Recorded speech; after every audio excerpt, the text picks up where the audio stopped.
Bonjour bien-aimés, nous bénissons le nom de notre Dieu pour cette belle journée dominicale. Merci à tout un chacun, merci pour votre présence. Cette présence-là qui honore la grande présence de notre Dieu. Soyez bénis. Et c'est un moment, un jour de joie, un jour d'allégresse. Et nous avons au travers des chants de louange, au travers de temps d'adoration, béni le nom de ce Dieu-là, qui est merveilleux, qui est bon, qui est glorieux. Qui est merveilleux, qui est bon, qui est glorieux. Depuis quelques dimanches de cela, nous sommes en train de répondre à une grande question qui nous a été posée. Cette grande question, c'est pourquoi prier? Pourquoi prier? Ce qui nous a emmené à évoquer 7 raisons qui doivent nous conduire à la prière. Nous avons déjà évoqué 4. Aujourd'hui, ça va être la 5e raison. Permettez-moi de vous rappeler les 4 autres raisons, 4 premières raisons évoquées. La première des raisons, c'était que c'est une instruction de Dieu. Dieu recommande que nous prions. Donc, par obéissance, nous devons prier. La deuxième raison, c'est que la prière est le moyen choisi par Dieu pour que les chrétiens obtiennent leur bénédiction. Pour que les chrétiens obtiennent leur bénédiction. Et une seconde raison pour laquelle nous devons prier, qui nous conduit à la prière. Et la troisième raison, c'est que la prière est le secret de la plénitude de la joie. Pour tout croyant, pour tout chrétien. La prière est le secret de la plénitude de la joie. Et c'était là notre troisième raison. Notre quatrième raison, c'est à cette grande question, pourquoi prier? La quatrième raison, c'est que la prière est le remède à tous nos maux. À tous nos maux. À tout ce qui est anxiété dans nos vies. Tout ce qui est anxiété dans nos vies. Et c'était là la quatrième raison présentée le dimanche passé. Aujourd'hui, nous allons présenter une 5e raison. Sur les 7, bien sûr. Une 5e raison sur les 7. Avant toute chose, nous allons prier et recommander ce moment à notre Père Céleste afin que le Saint-Esprit conduise et dirige toutes choses pour la seule gloire de notre Seigneur Jésus. Prions ensemble. Vous allez vous tenir debout en même temps. On va prier et lire les 2 textes bibliques qui vont soutenir notre réflexion de ce jour. Excellent Dieu, nous bénissons ton nom. Nous te rendons toute la gloire. Papa, nous te disons merci pour ce moment que tu agrées. Daigne diriger toutes choses et que ta volonté soit faite. Sois honoré, sois magnifié et permets que tout ce qui sera dit et fait participe à glorifier Jésus. Participe à faire connaître notre Seigneur Jésus. Participe à nous édifier, à nous affermir et à nous aider dans cette marche continue, perpétuelle, vers ton trône glorieux, vers le ciel, vers l'éternité. Sois élevé, Dieu de gloire. C'est dans le nom de Jésus que nous avons prié. Nous lisons nos 2 textes.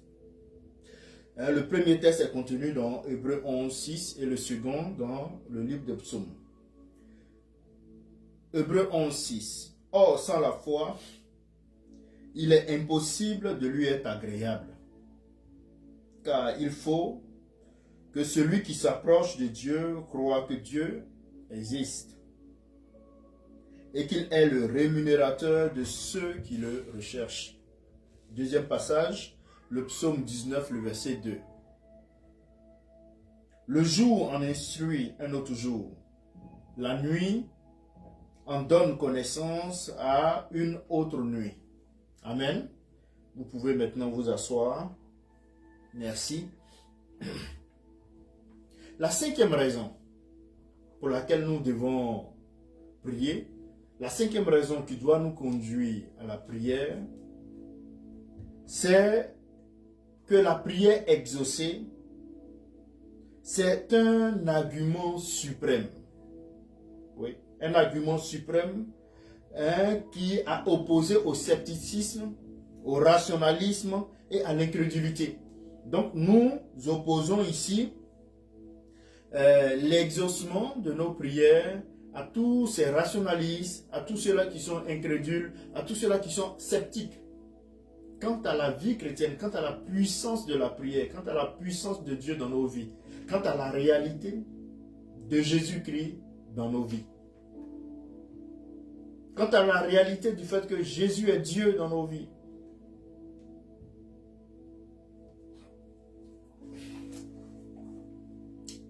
Frères et sœurs, nous avons déjà vu dans Hébreux 11:6 que nous venons de lire, que nul ne peut venir à Dieu s'il ne croit qu'il est un Dieu qui répond à la prière. Et quelle est la meilleure réponse face à l'athéisme, au rationalisme du temps présent? N'est-ce pas la démonstration de la foi par l'exaucement indéniable de nos prières? N'est-ce pas ainsi que les incroyants seront convaincus du fait qu'il existe un Dieu fidèle qui entend et qui répond aux prières de ses enfants? Le moyen de triompher de l'incrédulité est donc de permettre à Dieu de prouver sa puissance par l'exaucement de nos prières. Nous devons permettre à Dieu de prouver sa puissance par l'exaucement de nos prières. Et vous verrez, frères et sœurs, que les arguments sont parfois nécessaires. Et là, la Bible nous démontre bien quelle est la parole de Dieu. La nature elle-même nous prouve son existence. Les cieux racontent la gloire.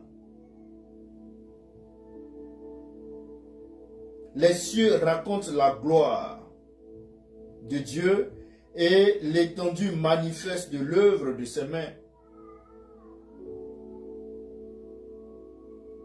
Il y a bien des preuves ici-bas qu'il existe un Dieu qui répond à la prière. Mais la preuve par excellence n'est-elle pas l'exaucement lui-même? La preuve par excellence de nos prières n'est-elle pas l'exaucement? Frères et sœurs, il en fut ainsi au mont Carmel, quand Élie rassembla le peuple d'Israël pour lui démontrer que l'Éternel était Dieu et que Baal était impuissant pour intervenir en sa faveur. Après que les 450 prophètes du faux Dieu eurent crié en vain après lui, Élie rétablit l'autel de l'Éternel. Il y plaça l'holocauste, il fit inonder d'eau, puis il se mit à prier Dieu pour qu'il envoie le feu du ciel aux yeux de tous les assistants pour consumer le sacrifice et faire connaître à tous qu'il est bien le seul et vrai Dieu. En effet, frères et sœurs,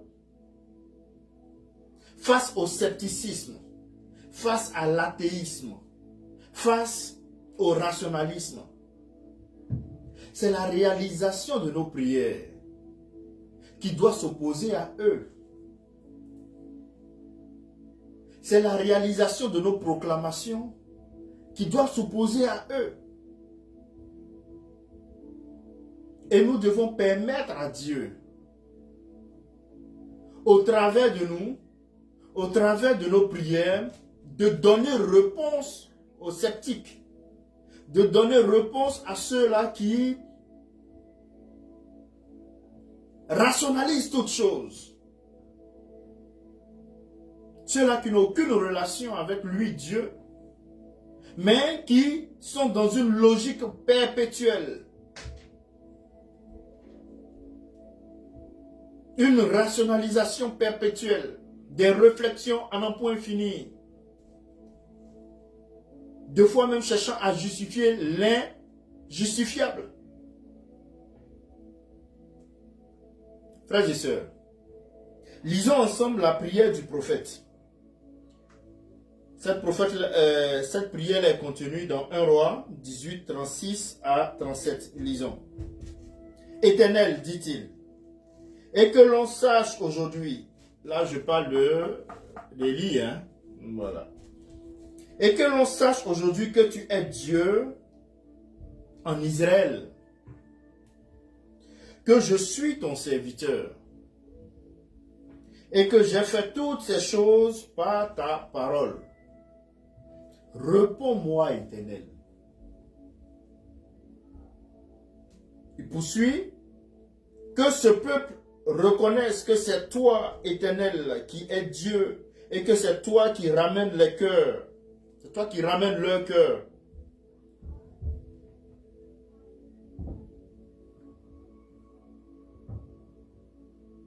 Vous voyez Élie qui crie à Dieu. Mais vous allez voir que il va dire à Dieu, donne une réponse à ces sceptiques-là. Agis en exaucant ma prière pour que ceux-là puissent savoir que c'est toi le vrai Dieu. Ce n'est plus l'heure des débats où il faut se rencontrer dans des lieux, discuter, est-ce que Dieu est Dieu, est-ce que Dieu est puissant? Non, il faut prier. Cette personne-là qui est sceptique, il faut prier que Dieu se révèle à elle. Ceux-là qui ne croient pas que Jésus est Dieu, il faut prier que Dieu se révèle à eux. C'est tout. Certains ont leur Bible. Vous n'avez pas le même postulat. Vous ne pouvez pas vous entendre. La seule personne qui peut vous aider, c'est le Saint-Esprit. C'est le Saint-Esprit. Donc, demandez à Dieu au travers de ta prière de visiter le sceptique. Demandez à Dieu au travers de ta prière de visiter celui-là qui est rationaliste. Demandez à Dieu au travers de ta prière de visiter l'incrédule. Quels que soient les justificatifs que tu vas te permettre de donner à l'incrédule, il ne veut pas croire, il ne va pas croire. Seul le Saint-Esprit change les cœurs. Seul le Saint-Esprit peut convaincre de jugement, de péché et amener la personne à la décision. Voilà pourquoi aujourd'hui, notre thème, comme on l'a dit, c'est que la prière est le suprême argument à opposer aux sceptiques, à opposer aux incrédules, à opposer aux rationalistes. Pas la menace, pas les injures, pas les discussions. Tu as présenté l'évangile, tu as parlé de Jésus. Demande à ce que le Seigneur démontre sa puissance. Voilà pourquoi nous accompagnons nos réunions, nos campagnes d'évangélisation avec l'aide du Saint-Esprit de puissance, de guérison, de délivrance, pour que, au travers de ces actions, Dieu prouve aux sceptiques qu'il guérit encore. Dieu prouve aux sceptiques qu'il sauve encore. Dieu prouve aux sceptiques qu'il est encore présent. Dieu prouve aux sceptiques qu'il agit encore comme il agissait auparavant.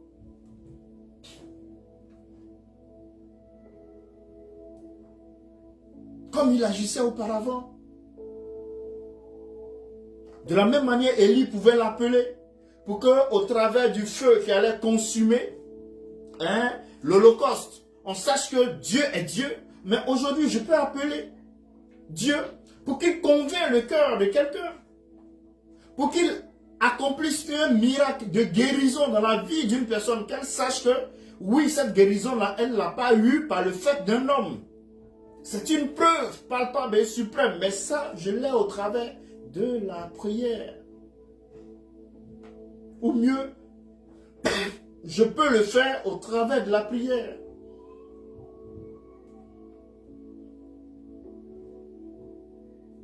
Frères et sœurs, nous voyons en analysant cette prière qu'elle est un plaidoyer pour que Dieu se révèle à son peuple par l'exaucement et que sa réponse non seulement prouve à Israël que son Dieu est le seul vrai Dieu, mais aussi qu'Élie est son serviteur et que son message est bien le message de Dieu. Et que son message est bien le message de Dieu. Et qu'est-ce qu'on voit? Et là, la réponse est venue. Donc, toutes les fois, nous allons nous engager dans ce schéma d'amour, de demander des preuves de Dieu aux hommes, aux sceptiques. C'est dans un schéma d'amour, mais pas dans un schéma d'orgueil. Pas dans un schéma de vantard. Non, c'est dans un schéma d'amour. Comme nous savons que ceux-là ont besoin d'un choc spirituel. Pour venir à Jésus, nous allons demander cela à Jésus. Comme nous savons que ceux-là ont besoin d'un signe, d'un prodige, nous demanderons cela à Jésus. Et il fera grâce. Là, la réponse est venue. Et le feu de l'Éternel tomba. Et il consuma l'holocauste, le bois et les pierres et la terre. Et il absorba l'eau qui était dans le fossé, comme on le voit au verset 38. Et que fut le résultat auprès du peuple apostat? Quel a été le résultat quand ceci s'est produit? Si vous voulez, je vais relire 1 Roi 18, 36, 38 pour que vous vous retrouviez parfaitement dans le bain. Parce que c'est un plaidoyer d'Élie. Il dit, au moment de la présentation de l'offrande, Élie le prophète s'avança et dit, Éternel Dieu d'Abraham, d'Isaac, d'Israël, que l'on sache aujourd'hui que tu es un Dieu en Israël, que je suis ton serviteur et que j'ai fait toutes ces choses par ta parole. Réponds-moi, Éternel, réponds-moi, afin que ce peuple reconnaisse que c'est toi, Éternel, qui es Dieu, et que c'est toi qui ramènes leur cœur. Et le feu de l'Éternel tomba, et il consuma l'holocauste, le bois, les pierres et la terre. Et il absorba l'eau qui était dans le fossé. Le plaidoyer d'Élie a donné un résultat. Et ce résultat-là, je m'interroge. Quelle était maintenant l'attitude des apostats? De ceux-là, les apostats, c'était quoi? Ce sont les sceptiques, ce sont les incrédules, ce sont les rationalistes.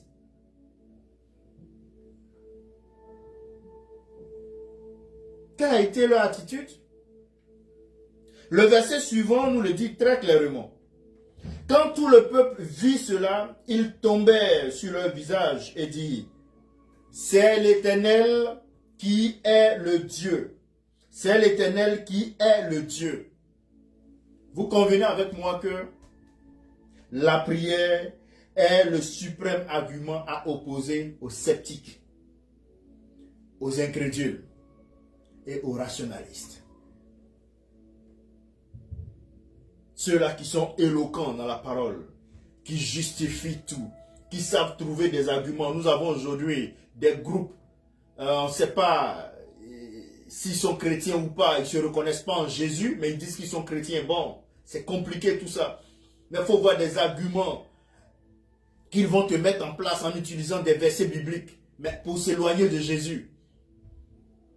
Et quand tu es dans leur logique, c'est logique. Des rationalistes.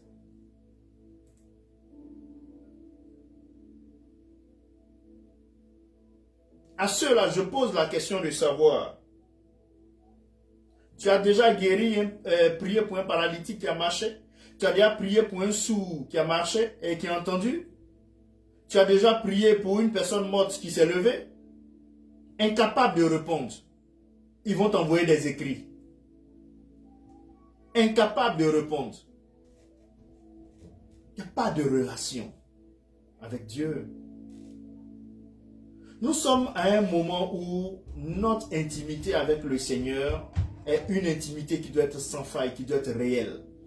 Aujourd'hui, quand on te pose la question de savoir quelle est ta relation avec Dieu, tu dois pouvoir évoquer cette relation parce qu'il y a une relation qui est établie entre toi et ton Dieu.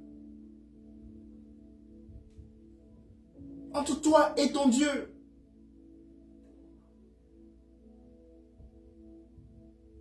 Et aujourd'hui, pour faire face aux sceptiques, aux incrédules, c'est la manifestation de la puissance de l'évangile, la manifestation de la puissance du Saint-Esprit. Nous ne le faisons pas par orgueil, non, par amour. Et nous demandons à Dieu d'agir pour se glorifier. Et c'est ce que le prophète Élie a fait. C'est ce que le prophète Élie a fait. Il a demandé à ce que le feu descende pour consumer un holocauste qu'il a trempé d'eau. Et le texte nous dit que non seulement l'eau a été consumée, l'holocauste a été consumé, la pierre a été consumée, la terre a été consumée. Ce n'est pas un feu naturel. Donc lorsque nous engageons dans ce chemin-là de l'évangélisation, nous engageons dans ce chemin-là de la présentation de notre Seigneur Jésus, oui, nous n'allons pas seulement qu'avec la connaissance que nous avons, avec notre capacité de parler, mais nous nous déplaçons avec la puissance de Jésus. Quand celui ou celle-là ne veut pas accepter Jésus comme Seigneur et Sauveur, mais recommande la personne au Seigneur Jésus. Demande-lui de faire preuve de sa manifestation dans la vie de la personne. C'est le Saint-Esprit qui convainc. Quand tout le peuple vit cela, il tombait sur leur visage et dit, excusez-moi, c'est l'Éternel qui est Dieu.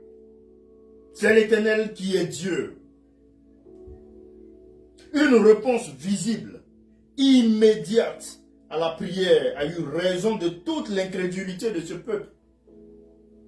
Et la nation tout entière tomba sur sa face en déclarant, c'est l'Éternel qui est Dieu. Frères et sœurs, nous devons prier. Car l'exaucement de la prière est une démonstration suffisante pour confondre d'un seul coup le modernisme et l'incrédulité. Pour confondre d'un seul coup le modernisme et l'incrédulité.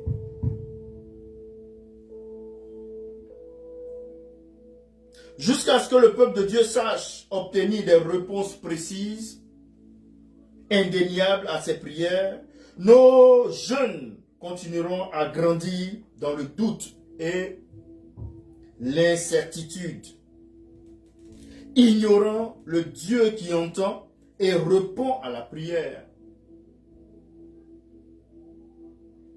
Le remède à l'incrédulité, c'est que le peuple de Dieu apprenne à prier et à recevoir l'exaucement de ses prières.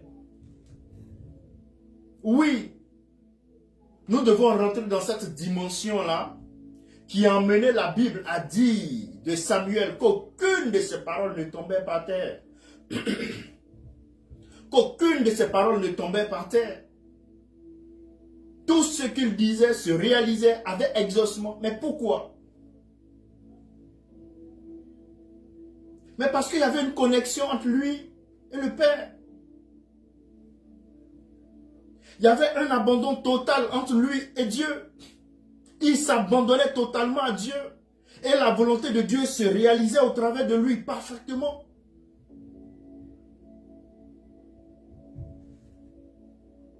De sorte à ce que sa vie à lui se fonde totalement dans la vie de Dieu pour que la volonté de Dieu se réalise au quotidien dans la vie de ses contemporains.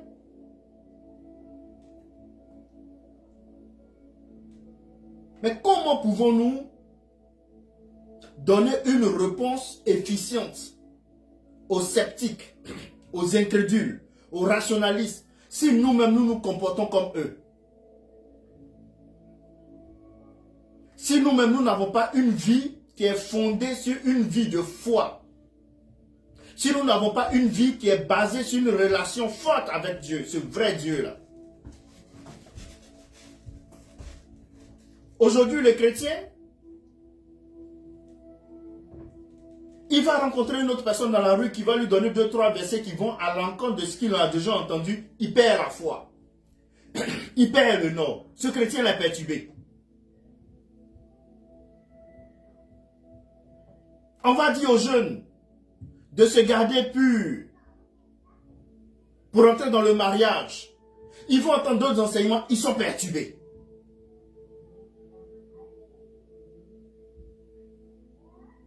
On va demander à certaines personnes de fuir les loges, de fuir les raccourcis spirituels, de fuir l'idolâtrie. Mais ils vont rencontrer d'autres enseignements, ils sont perturbés. Aucun enracinement dans la parole de Dieu. Et quand vous tombez devant quelqu'un qui est éloquent, mais effectivement, vous êtes perdu. C'est la raison pour laquelle nous devons avoir l'attitude des chrétiens de Béret. J'ai entendu, oui, je vais prendre la Bible. Que dit la Bible par rapport à ce que je viens d'entendre? Il faut faire une confrontation. Et même la Bible qui est là, vous avez quelle intelligence pour la comprendre totalement? Non. Aucune personne sur cette terre ne peut cerner pleinement la Bible. Si ce n'est pas le Saint-Esprit. Mais si tu veux utiliser seulement ton intelligence pour comprendre la Bible, mais tu seras égaré à un moment donné. Il te faut l'aide du Saint-Esprit.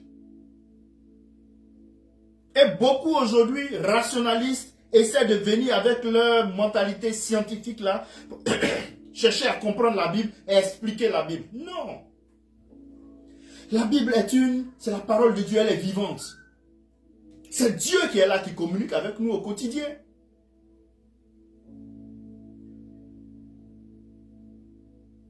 Il faut comprendre que tu as affaire à un élément vivant qui se meut de lui-même. Mais qui n'est pas dans une formule depuis la fin, le début de la science. On va te dire A plus A est égal à 1 plus 1 est égal à 2 ou bien A plus B va faire AB. Donc, tous les scientifiques, mathématiciens, c'est la même règle. Non, la parole de Dieu elle est vivante.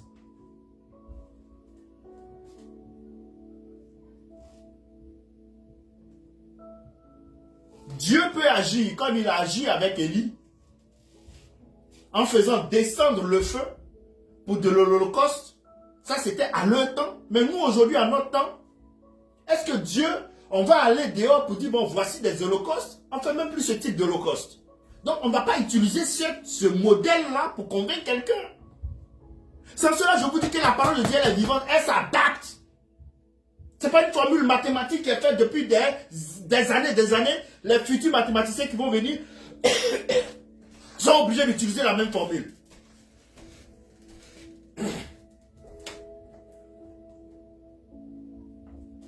Elle est vivante.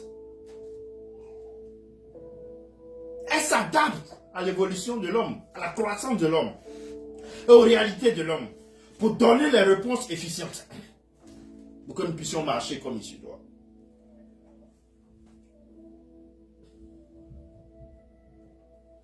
Frères et sœurs, tous les arguments contre le modernisme, la doctrine de l'évolution, l'athéisme et j'en passe, resteront inefficaces à moins que nous ne donnions la preuve palpable d'un Dieu qui exauce la prière. S'il est exact que le christianisme est la vraie religion, qu'il y a un Dieu qui opère des miracles, un Dieu qui entend et qui exauce la prière, alors le monde païen a le droit d'exiger que nous lui apportions une preuve tangible par l'exaucement de nos propres prières. Par l'exaucement de nos propres prières.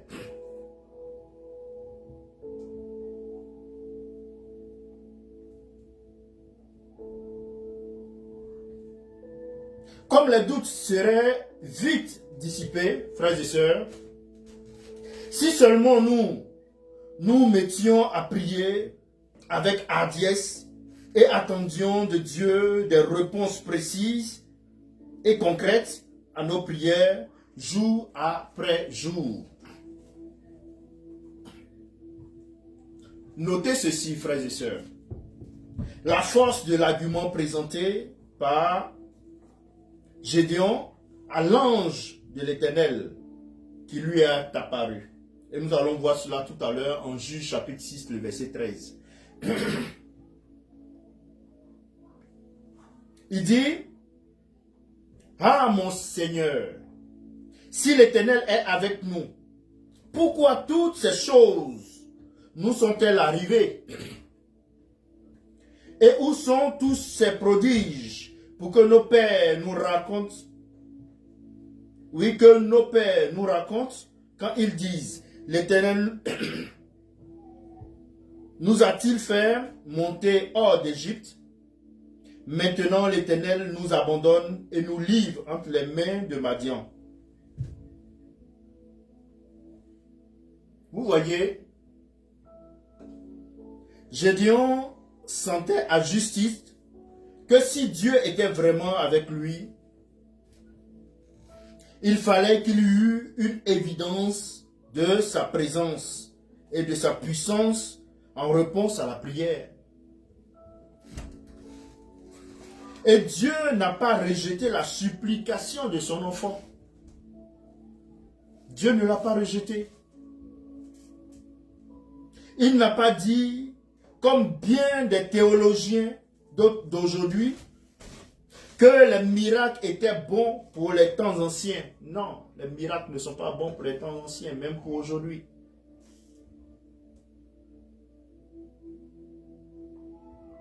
Et même ces théologiens qui disent que les miracles étaient bons pour les temps anciens, ce sont des théologiens qui n'opèrent pas de miracles. Quand tu as prié pour un mort, que le mort est ressuscité. Quand tu as prié pour une personne dans le coma et que la personne est sortie du coma. Quand tu as prié pour une personne sourde et qu'elle a entendu. Quand tu as prié pour une personne qui est possédée, la personne a été délivrée aujourd'hui, quand on le fait. Tu ne peux pas rentrer dans cette assertion.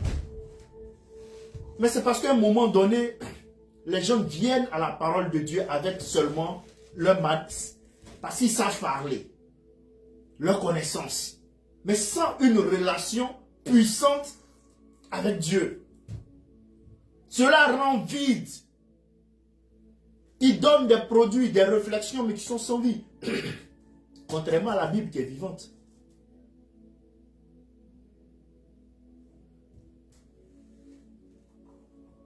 Bien au contraire, Dieu a pris plaisir à répondre à ce désir de Gédéon en lui accordant les preuves qu'il demandait. Il fit descendre le feu sur son sacrifice, puis accorda le signe demandé avec la toison, et cela par 2 fois. Frères et sœurs, oui, notre Dieu veut nous prouver qu'il est bien le Dieu qui exauce la prière. Et c'est là le seul remède de l'incrédulité des hommes. En Égypte, quand Dieu eut accompli par Moïse ce qu'il ne put faire par leur enchantement, les magiciens dirent à Pharaon que c'est le doigt de Dieu. C'est le doigt de Dieu. Et ça, on voit cela en Exode 8, le verset 15. Les magiciens de Pharaon n'ont pas pu accomplir ce que Moïse avait fait. Ils disent ça, à ce niveau-là, vraiment, Pharaon, il ne peut pas. C'est le doigt de Dieu, c'est l'action de Dieu, c'est la main de Dieu. Donc, à un moment donné, devant ces sceptiques-là, devant ces incrédules-là, on doit manifester la puissance de Dieu. Mais nous la manifestons au travers de la prière. Et Dieu maintenant fait preuve. Et ce monde-là a besoin de ce type de chrétiens. connecté à Jésus, capable de répondre aux défis de manifestation de la puissance de Dieu. On n'y va pas par orgueil. Mais tu viens défier mon Dieu, tu vas en rendre témoignage si tu restes vivant.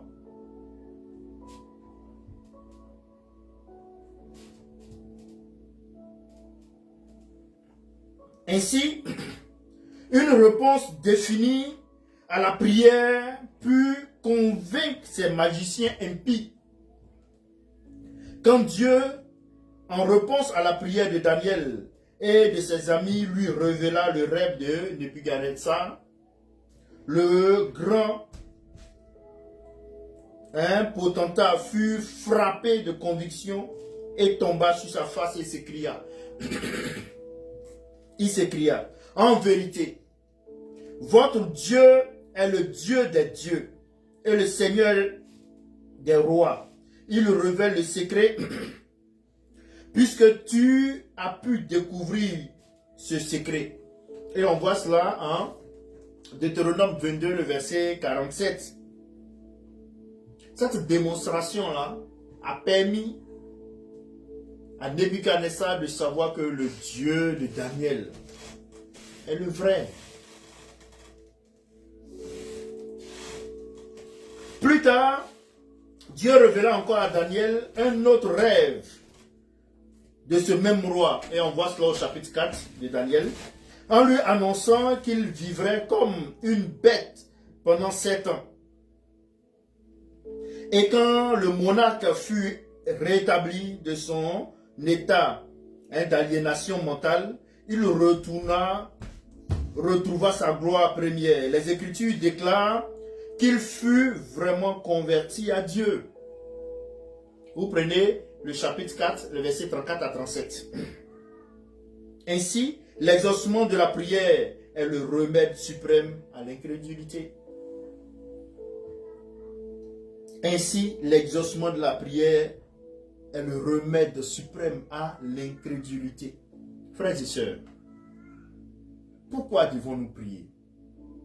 Toi et moi devons prier parce que la prière permet de donner réponse à ceux-là qui sont sceptiques, à ceux-là qui sont incrédules, à ceux-là qui sont des rationalistes. Tu ne dois pas opposer à leurs actions la haine. Tu ne dois pas opposer à leurs actions le dédain, mais plutôt la prière. Il faut prier. J'ai donné l'exemple d'Élie. J'ai donné l'exemple de Gédéon. Voici même l'exemple aussi de Moïse, de Daniel, excusez-moi.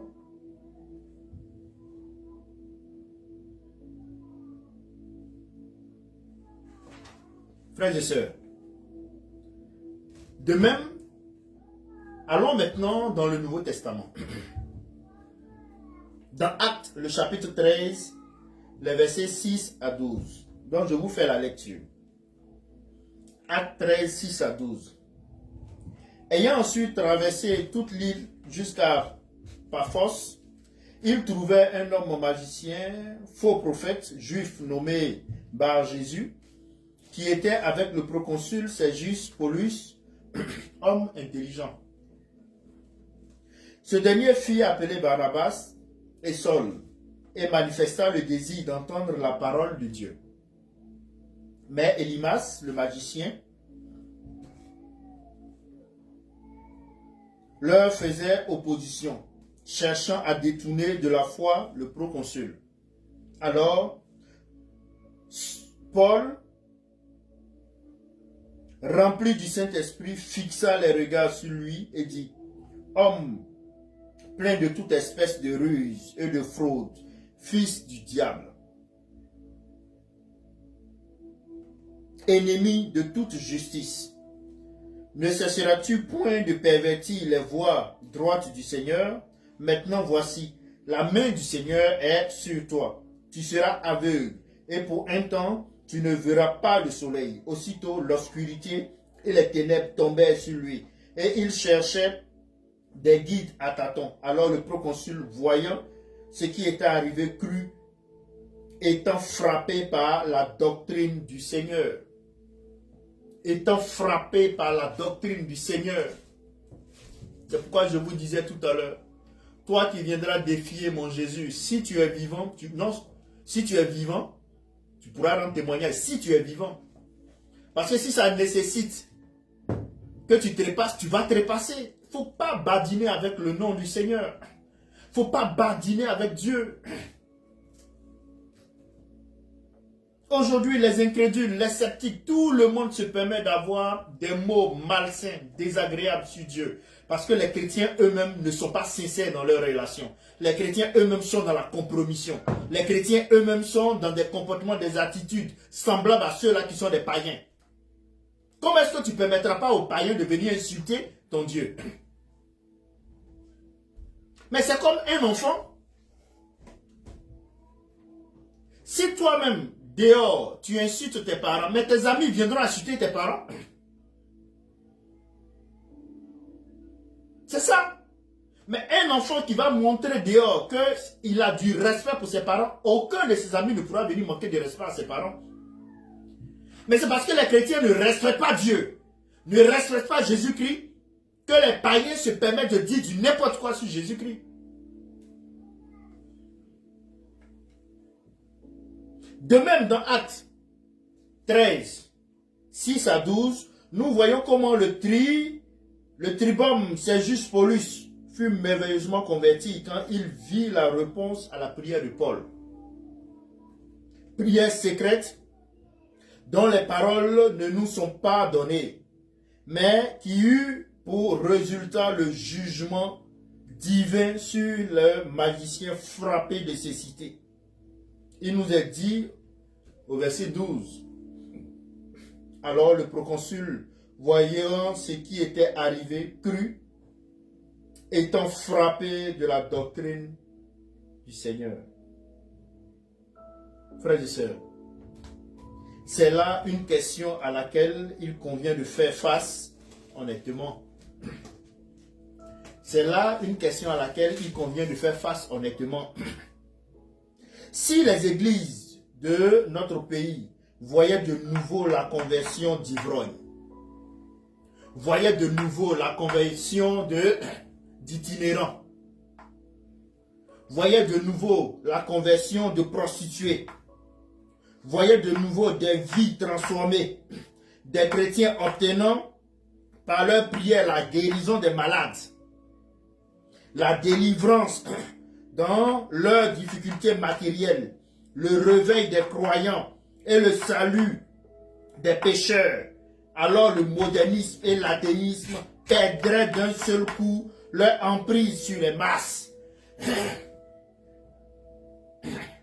Excusez-moi. Mais si aujourd'hui, dans nos pays, frères et sœurs, on voit que Jésus guérit, on voit que Jésus ressuscite les morts, selon son plan, on voit que Jésus fait marcher les paralytiques, on voit que Jésus fait entendre les sourds, fait voir les aveugles, Jésus permet aux prostituées d'être sauvés, permet aux homosexuels d'être sauvés, permet aux drag queens d'être sauvés.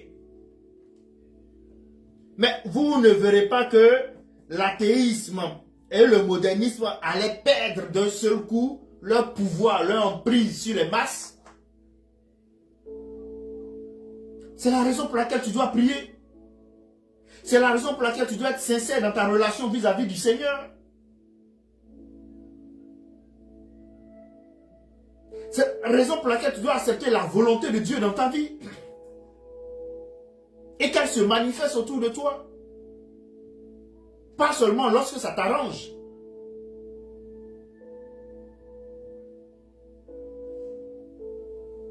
Et les impies eux-mêmes seraient obligés de reconnaître qu'il existe un Dieu qui fait des miracles en réponse à la prière de ses enfants. En réponse à la prière de ses enfants. Frères et sœurs, l'heure est venue où les chrétiens doivent se lever, être sincères dans leurs relations. honorer ton corps, ta manière de t'habiller, de te comporter, de parler, de travailler, ta relation avec les autres, ta vie de prière. Car c'est au travers de la prière que nous pourrons donner une réponse satisfaisante au scepticisme, à l'incrédulité et au rationalisme. Ce n'est pas les critiques, acceptent, ce n'est pas la méchanceté. Non. Ça, c'est les armes de l'ennemi. Nous, on n'utilise pas ça. On utilise le silence dans la prière, l'amour.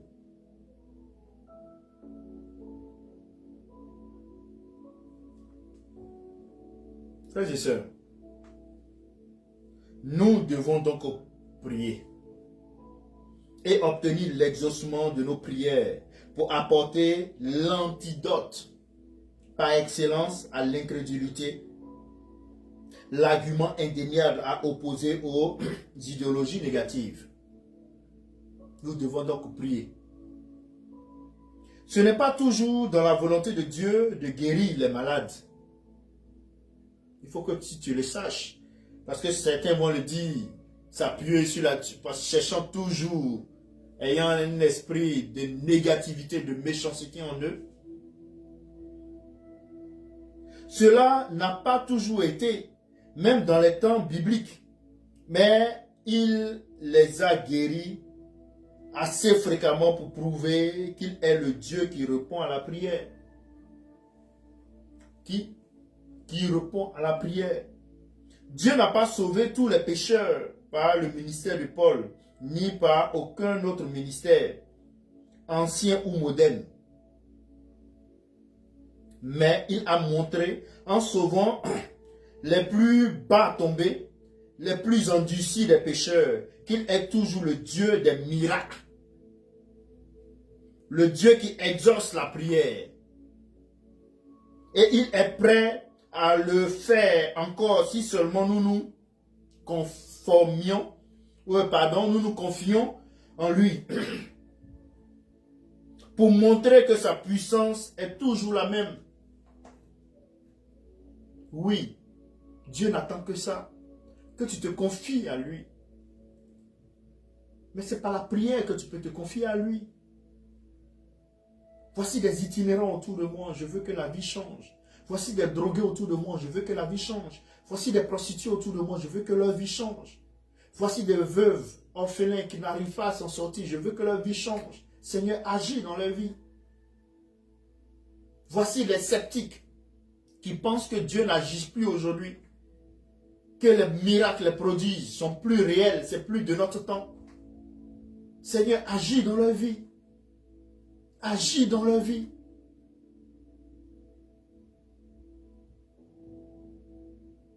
Les rationalistes qui arrivent, qui veulent une logique.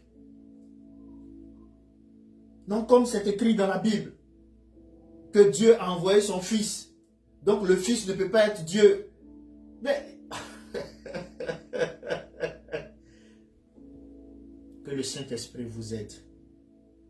Pour ceux-là qui sont encore dans ce combat, excusez-moi si j'en ris, mais que le Saint-Esprit vous aide à découvrir que Jésus est Dieu. Vous aurez une paix, cette paix-là qui est donnée par Dieu, qui surpasse toute intelligence et qui va garder votre cœur en paix dans ce monde trouble. Parce que si ces vérités-là, essentielles, ne sont pas découvertes, vous serez toujours en train d'évoluer ça et là, mais dans des recommencements, dans des insatisfactions. Vous ne pourrez pas accéder au contentement. Vous ne pourrez pas accéder au développement, à la maturation. Vous ne pouvez pas.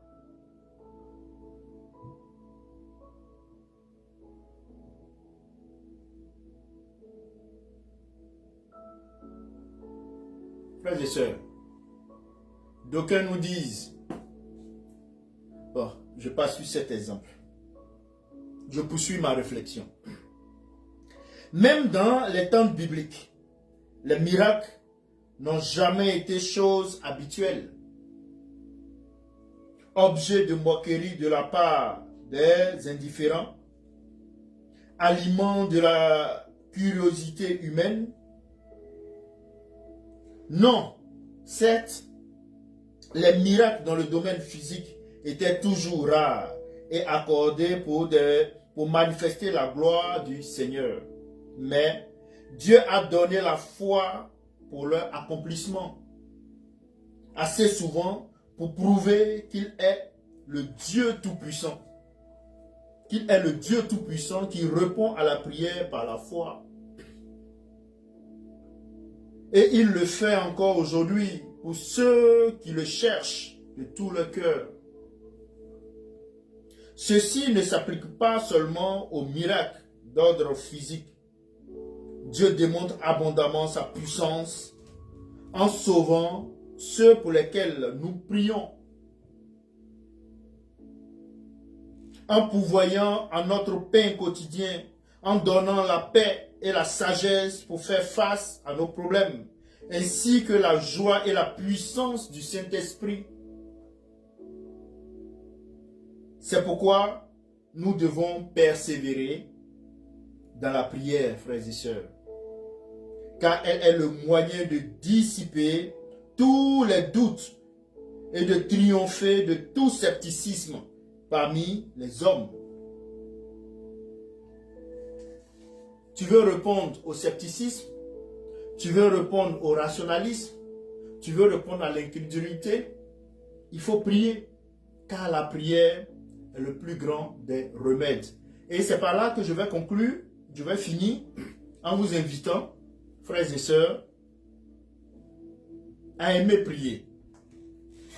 Parce que sans la prière, on ne pourra pas faire face à ceux-là qui tiennent les masses, qui ont une mainmise sur la jeunesse, qui ont une mainmise sur ce monde,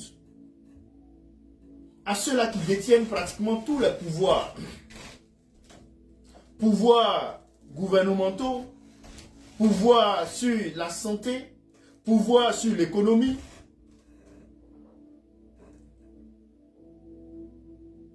Quelle réponse pouvons-nous donner? C'est la prière. Notre Seigneur nous fait savoir que c'est par la prière que nous pouvons maintenant leur donner une réponse pour emmener ceux-là à être convertis. On l'a vu avec Paul et Silas tout à l'heure. On l'a vu avec Daniel, avec Nebuchadnezzar. Selon leur monde, ils appartenaient, ils étaient rattachés à les autorités. Mais comment amener ces autorités-là à croire que notre Dieu est le Dieu des dieux?